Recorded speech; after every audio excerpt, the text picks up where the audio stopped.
కాదు, కానీ ఇక్కడ ఉన్న ప్రతి కుటుంబాల్లో ఏదో ఒక బాధకరమైన విషయము జరిగే ఉంటుంది. కానీ దేవుడు ఏం చెప్తున్నాడంటే, కాగా ఎవడైనా క్రీస్తునందున్న ఎడల వాడు నూతన సృష్టి, పాతవి గతించెను ఇదిగో నూతనమైన దేవుడు చెప్తున్నాడు. అంటే పాత సంవత్సరము గడిచిపోయినటువంటి సంవత్సరములు దేవుడు ఏం చేస్తాడంటే గతించేస్తాడు, తీసేస్తాడు.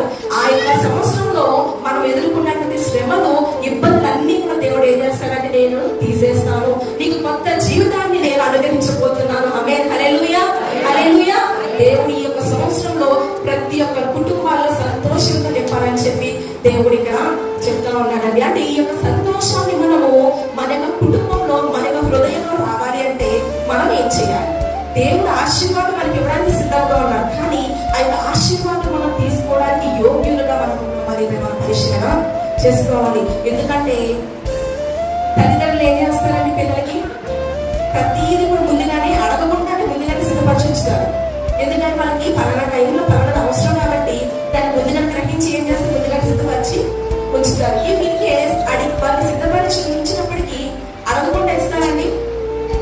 ఇస్తే ఏమవుతుందంటే మన పిల్లలు మనమే పాడు చేసుకున్నారు కదండి. ఎందుకంటే పిల్లలు మనం పెంచేటప్పుడు మనకు కష్టమో తెలియాలి, సుఖమో తెలియాలి. ఎందుకంటే కష్టపడిన వారు ఒక సమయాన్ని కష్టాన్ని ఎదుర్కోవాల్సిన శక్తి వాళ్ళకి ఉంటుంది. అలా కాకుండా నా బిడ్డలకి ఏంటి నేను చాలా సంపాదించాను, వీళ్ళకి ఏ కష్టం చూసుకుంటానని చెప్పి అన్ని కూడా ముందుగా అడగకుండా సిద్ధపరిచేవాళ్ళు మనమే ఏం చేస్తున్నట్టు కదండి. సో మనం ఏం చేయాలంటే మన బిడ్డలకి ప్రతి ఒక్కటి కూడా వాళ్ళకి తెలిసే విధంగా మనము చెయ్యాలి. ఈ యొక్క నూతన సంవత్సరంలో దేవుడు మీతో మాట్లాడిన మాట ఏంటి అంటే, పాతవి అన్ని కూడా నేను తీసివేసి నూతన కార్యములు మీ యొక్క జీవితాలను జరిగించబోతున్నాయని దేవుడు చెప్తా ఉన్నాడు.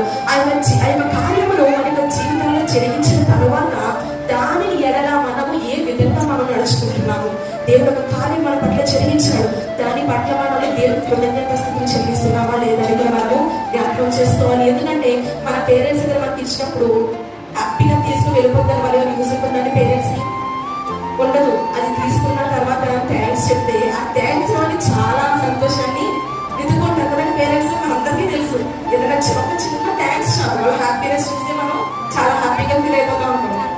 ఇది దేవుడు కూడా చేసేది ఏంటి అంటే, దేవుడు మనకి ఇచ్చిన ఆశీర్వాదాన్ని మన కృతజ్ఞతాస్తుతుల రూపంలో దేవునికి మనము తెలియజేయాలి. మన యొక్క హృదయాన్ని కేవలము ఆయనకు మాత్రమే ఇవ్వాలి. ఎందుకంటే మొదటి ప్రాధాన్యత ఏదైనప్పటికీ కూడా దేవుడు మనం ఇచ్చినప్పుడు దేవుడు మనకి మాత్రమే ప్రాధాన్యత ఇస్తాడు.